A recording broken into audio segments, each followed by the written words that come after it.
Kate Garraway has been caring for her husband Derek at home after he was discharged from hospital last year following months of being treated in an NHS hospital for the impact coronavirus had on his body.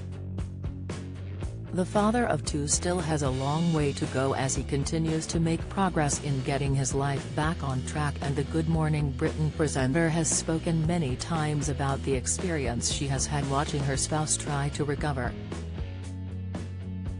On Friday, the ITV star spoke with guest Sharon Churchill about how she was prepared to get into debt to pay for private treatment as the waiting times under the NHS was too long. Trying to sympathise with the guest, Kate said, "Not only are you in excruciating pain, but I would imagine very fearful over how this was going to progress. Because it is an operation that if you didn't have, it could have led to more damage you might well have felt. You're hanging by a balance. I mean, a dilemma of accessing private medicine or continuing to wait for NHS. I don't know what you've been through, but it's a conversation I've been having with Derek's treatment," she explained. Opening up on her own point of view, the presenter added, "It's such a tough one because if you don't have that money, then what do you do at that point? But then on the other hand, there's no price on being out on pain and in good health, is there?" Derek's wife remarked. This conversation came as exclusive research conducted by GMB found members of the public in their millions are waiting for NHS treatment. More and more people are getting into debt to go private, and Sharon spoke about why she had to take action to gain a better quality of life. The guest was told she would have to wait 8 to 9 months for a back operation after she sustained a trapped nerve in her spine. Unable to deal with the pain, earlier this year she borrowed over £7,500 to enable her to go private for the care she needed. Talking with the presenters, she said, "It got to a point where I just couldn't go on, really. I just crashed. I had stenosis of the spine as well, and I was taken into A&E for 4 days with no help," Sharon continued. "They sent me home, still suffering and in agony, and it got to the point where I couldn't move my neck and I couldn't move my arms. I was screaming in agonizing pain. I couldn't go upstairs, so I slept on the dining table, and it was my bed. I was then told I had to wait for 7 to 9 months before they could even do any kind of surgery unless I had become incontinent. It was horrendous, and in the end, I wanted to die because I couldn't see the end of any hope because the painkillers didn't work. I was just in excruciating pain, and I am totally traumatized by the whole incident, and I don't know how I coped," she continued. It was Sharon's husband who told her they needed to go private as he saw how much pain his wife was in, and this is a very similar situation Kate has gone through. The presenter has explained how her spouse ended up going to Mexico in order to seek treatment for the impact COVID-19 had on his body.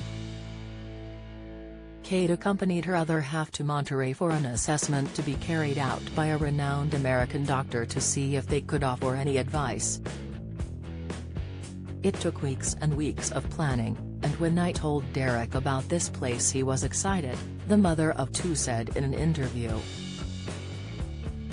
"How well do you know your British soaps? How many times has Ian Beale been married in EastEnders? What is the name of Bianca Jackson and Ricky Butcher's son on EastEnders?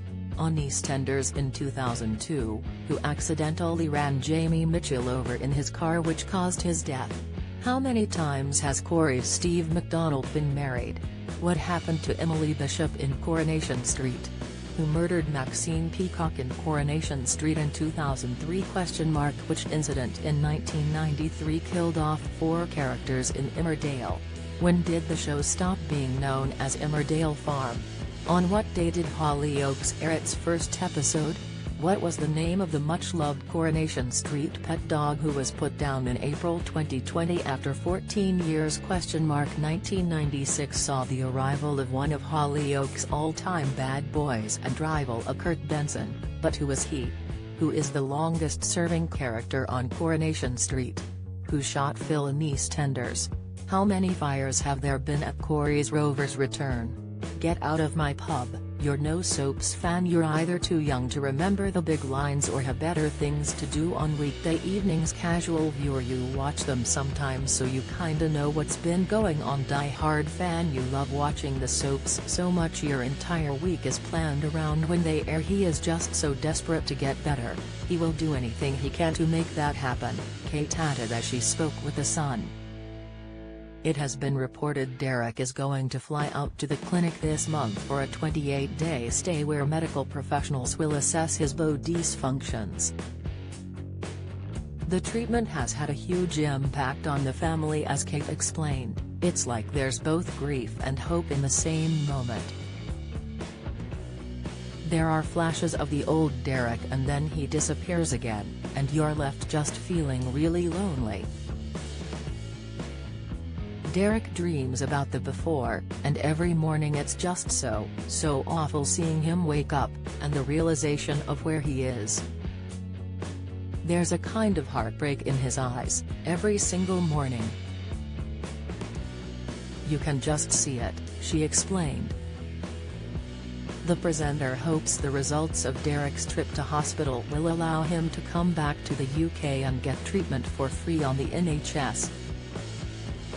Kate said, because of his extreme health needs, he has 24-hour care. Someone has to be awake during the night and someone has to be awake during the day. I can't be awake 24 hours, so it's fantastic to have that. The physical movement is so restricted, he's very heavy. When he's tired, which is a lot of the time, he's a dead weight. I do think about people who are doing that on their own.